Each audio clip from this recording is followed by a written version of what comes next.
আসসালামু আলাইকুম রহমতুল্লাহ। চাচা কেমন আছেন? ভালো। আচ্ছা, এই কপোতাক্ষ নদের তীরে ঝিকরগাছা উপজেলার মধ্যে পাশেই মনিরামপুর থানা দেখতে পাচ্ছেন। প্রিয় দর্শক, আমার সামনে দাঁড়িয়ে আছেন এক চাচা। তা এইটা শুনতে পেলাম যে সাপের ঢিবে, তাই তো?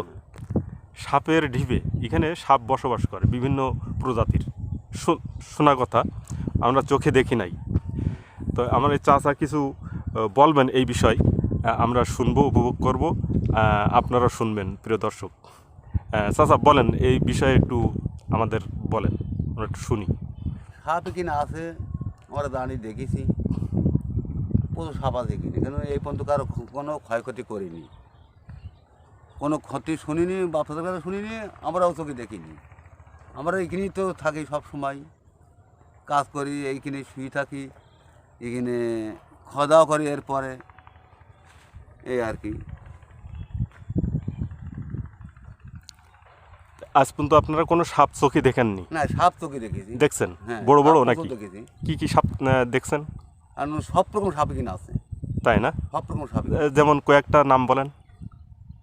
মানে সর্বাধিক যত রকম সাপ আছে, হ্যাঁ, সব কিনা আছে। তাই না? হুম, বড় বড় সব? হ্যাঁ, বড় বড় আছে। আমি কিনে একটা সাপ কিনলাম ওই জায়গাটাই, হ্যাঁ, এই এরকম ওটা এই পটল খেতে?